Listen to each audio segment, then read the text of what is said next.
नमस्कार साथियों, स्वागत है आपके अपनी ऑनलाइन प्लेटफॉर्म विद्या एकेडमी पर। मैं योगेश कुमार आपका हार्दिक स्वागत और अभिनंदन करता हूं। देखिए, जो यूपी पी के जो री एग्ज़ाम चल रहे हैं आपके, उसी सीरीज़ में आपका 25 अगस्त को जो एग्ज़ाम हुआ है, फर्स्ट शिफ्ट और सेकंड शिफ्ट की हम जीएस को यहां पर डिस्कस करने वाले हैं।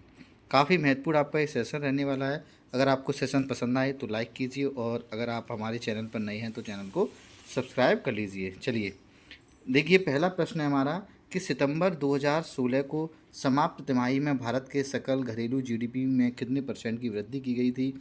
तो इसका आंसर हो जाएगा हमारा 8%। सूर्य का प्रकाश पृथ्वी पर लगभग कितने समय में पहुंचता है? तो इसका बिल्कुल सही आंसर जो जाएगा वो जाएगा 8 मिनट 20 सेकंड में जो है सूर्य का प्रकाश पृथ्वी पर पहुंचता है। आगे देखते हैं, अगले प्रश्नों की तरफ चलते हैं। अगला प्रश्न था कि भारतीय संविधान सरकार की संसदीय प्रणाली का प्रावधान किस देश के नमूने पर आधारित है आपका?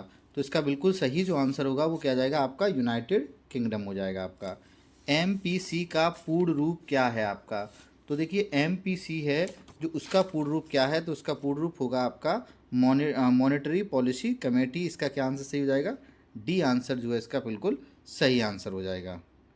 आगे प्रश्नों की तरफ चलते हैं। अगला हमारा प्रश्न था कि विनय पटक, सुत्त पिटक ये किससे संबंधित हैं? तो सभी लोग जानते हैं ये संबंधित हैं आपके बौद्ध धर्म से है आपका। जीडीपी डेटा की गणना और जानकारी करने के लिए कौन सा भारतीय संगठन जिम्मेदार होगा?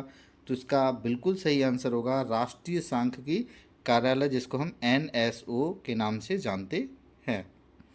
अगले प्रश्नों की सीरीज की तरफ चलते हैं। अगला हमारा प्रश्न था कि कौन सा लेखक रूसी लेखक मनोवैज्ञानिक उपन्यास क्राइम एंड पनिशमेंट लिखने के लिए प्रसिद्ध है? तो इसका बिल्कुल सही आंसर आप सभी लोगों ने लगाया होगा, फ्योडोर दोस्तोयेव्स्की। लाओस की राजधानी काठमांडू नेपाल की है, मस्कट जानते हैं आप, लीमा जानते हैं। इसका क्या सही हो जाएगा? वियंटियाने जो है लाओस की राजधानी है। कौन सा संगठन राष्ट्रों में सुचारू और पूर्वानुमान व्यापार के लिए जिम्मेदार है? तो इसका बिल्कुल सही आंसर हो जाएगा डब्ल्यूटीओ, वर्ल्ड ट्रेड ऑर्गेनाइजेशन जो है इसके लिए क्या है? जिम्मेदार है आपका। आगे अगले प्रश्न की तरफ चलते हैं। अगला प्रश्न है हमारा कि भारत में मोबाइल फ़ोन पर जीएसटी दर क्या है आपकी? तो ये यहाँ पर 18% है। जीएसटी परिषद में कुल कितने मेंबर होते हैं? तो ये होते हैं 33। अनुसंधान का पहला चरण क्या है आपका? तो ये है समस्या की पहचान करना, अनुसंधान का पहला चरण है। सेशन आपको अच्छा लग रहा हो तो लाइक आप अवश्य कीजिए। 18 वर्ष से कम आयु के व्यक्ति के सभी मानवाधिकार क्या कहलाते हैं? तो वो कहलाते हैं बाल अधिकार। सूक्ष्म सिंचाई कब शुरू की गई थी? तो जनवरी 2006 में जो है सूक्ष्म सिंचाई शुरू की गई थी आपकी। सोशल मीडिया पर टीबीटी का क्या अर्थ है आपका? तो इसका अर्थ होगा थ्रोबैक थर्सडे जो है इसका बिल्कुल सही आंसर हो जाएगा आपका। अगले प्रश्न की तरफ चलेंगे तो CRISPR Cas9 प्रौद्योगिकी का उपयोग निम्न में से किसके लिए किया गया? तो ये किया गया जीन का संपादन के लिए। राष्ट्रीय समुद्री दिवस 2024 का विषय क्या था? तो ये था आपका भविष्य को नेविगेट करना और सुरक्षा पहले करना, ये इस वर्ष का विषय था आपका। पूर्व विचारक सम्मेलन का मुख्य लक्ष्य क्या था? तो इसका जो मुख्य लक्ष्य था वो था आपका परीक्षण विचारक की तैयारी और निपटान विकल्प पर चर्चा करने के लिए आपका।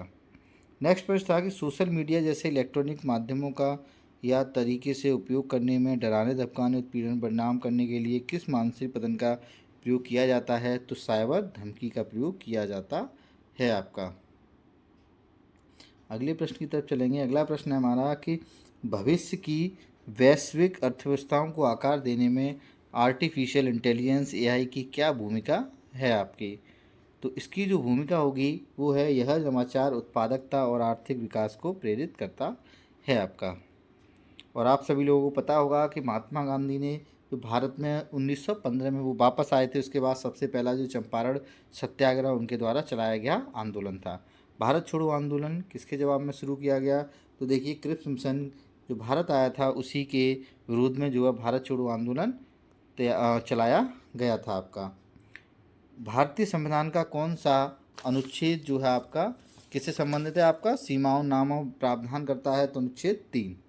रबी की फसलें सर्दियों में अक्टूबर से दिसंबर तक बोई जाती हैं और गर्मियों में अप्रैल से जून तक काटी जाती हैं। भारत में राष्ट्रीय सुरक्षा गार्ड का क्या उद्देश्य होना चाहिए या क्या उद्देश्य है? तो आतंकवाद विरोधी और अपहरण विरोधी अभियान चलाना इसका ये सी आंसर सही होगा। निम्नलिखित में से कौन सा पदार्थ मुख्य रूप से अम्लीय वर्षा के लिए जिम्मेदार है? तो इसका बिल्कुल जो सही आंसर होगा वो होगा सल्फर डाई ऑक्साइड। आप सभी लोग काफ़ी अच्छे से इसको जानते हैं।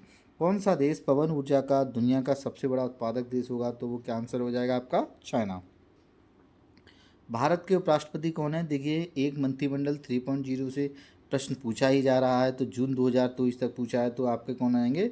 जगदीप धनखड़ जो हैं वर्तमान में कौन है? उपराष्ट्रपति हैं, जो राज्यसभा के पदेन अध्यक्ष होते हैं। 2016 में हस्तांतरित भारत जापान नागरिक परमाणु समझौते का क्या उद्देश्य था आपका? तो इसका उद्देश्य था असैनिक परमाणु ऊर्जा प्रौद्योगिकी हस्तांतरण और सुरक्षा मानकों में सहयोग। नेक्स्ट प्रश्न है आपका कि किसी क्षेत्र के अंदर और बाहर लोगों की जो आवाजाही को हम क्या कहते हैं? मृत्यु दर, जन्म दर, विकास दर या प्रवास? तो कहेंगे आप प्रवास कहेंगे।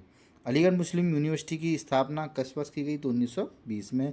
उत्तर प्रदेश का कौन सा शहर हिंदी और संस्कृत भाषाओं में विशेषज्ञता वाले शैक्षिक संस्थानों के लिए जाना जाता है? तो इसका बिल्कुल सही आंसर हो जाएगा वाराणसी आपका।